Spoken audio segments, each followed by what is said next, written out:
Like Maria, that. tell us about this great fall centerpiece. Oh, isn't it? Okay, now we're getting to the point where we're eating all of the fall food and gathering around the table, so we really want to have a beautiful centerpiece, and that's what I've created for you today. So this is sort of a deconstructed centerpiece, if you will. Instead of having a box, maybe that you normally see full of flowers or things like that, this is deconstructed, and one of my favorite ways to decorate is with food. And the foods of the season right now, squash. Squash of all kinds. So we have the acorn squash down here that I've turned into candles. Yeah. So you have your mood lighting too, if you will, which is so great when you're sitting at the table.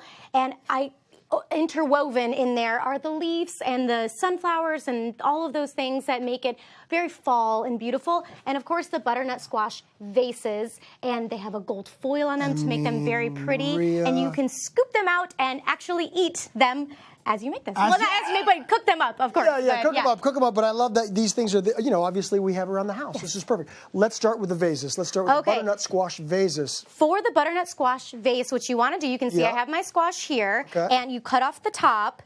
Easy enough. Yeah, this is you can either use a melon baller or a cookie scoop. I tend to have many cookie scoops around my house. Not that that surprises anybody, but you scoop it out like that. But I do recommend a melon baller if you have one. It does work a little bit better. You could even use the same types of things that you carve pumpkins with. Got it. And you went right down in there and got it all down in there, and eventually you'll get down to where the seeds are, and that makes it a little bit easier. It's a little bit of elbow grease, but that's what we have right there. One of the details I love is the gold leaf along the outside. So once you have that, do you move into the gold leaf? Oh, you do. We're ready for that. So how do we do that? When you have your gold leaf, usually when you're shopping for the gold leaf, they come in a kit. So it's a sealer and an adhesive. You can see right there.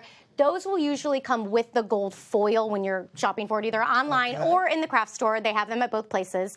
And when you want to, take your brush right here. I'm actually going to do it right here. And you do your adhesive first.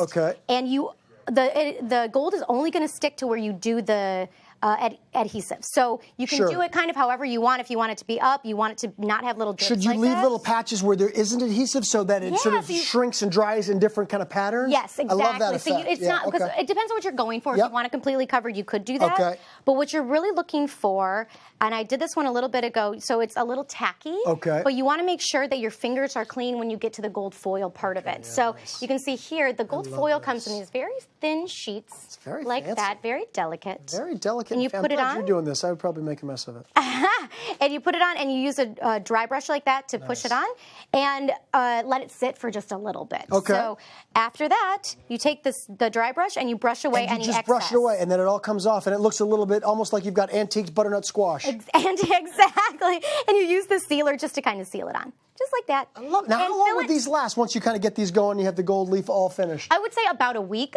You want to store them in your fridge, so you can kind of transition the flowers in and out depending on if you have a dinner party, things like that. But they can last about a week. And like I said, pop them in the fridge. Okay, great. And so is it time to move on to the beautiful candles here? I love these too, by the way. Okay, so like I said, I did acorn squash, but you could do these with pumpkin as well. Cut off the bottom so that it's flat, and then you just have your little guy right there. You can see my lid. So what you want to do is, this is the wick, and you can place it in there. So generally when you're working with candles, you put something on the bottom to keep the wick up like this, but we're not able to do that with the squash. So I have my wax here. Okay, this is your melted wax chips. Yeah, so it comes in like the little flakes. Okay.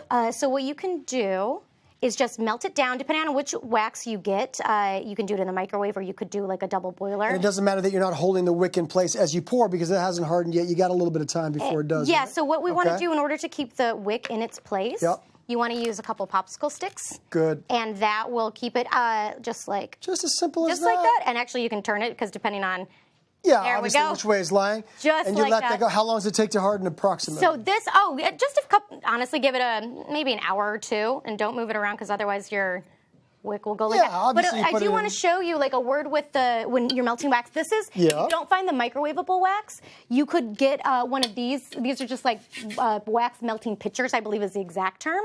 And you can do it like as a double boiler if you don't find the wax that goes into the microwave. So certain wax is specific. Check out which wax you have, exactly. Wow, look at this. I love it. And then choose your flowers, according to your style and your taste and your color. Yes. I like the purple. Maria, this is fantastic. She likes the purple ones, everybody, just so you know. Just so you know. had to Thank just you so put it much. in there. You had to put it in there. Now, this project and many more just like it are going to be featured in our Home and Family Fall Recipe and DIY book, which, of course, is available right now at hallmarkchannel.com. You can download it there and enjoy every little bit of it. Is fantastic. And send us pictures. Yes, and send us pictures. Keep those pictures coming as well. But coming up next, best-selling author Nicole Phillips is showing us how just a little bit of courage can create a whole lot of kindness. You don't want to miss this. Come on back, everybody.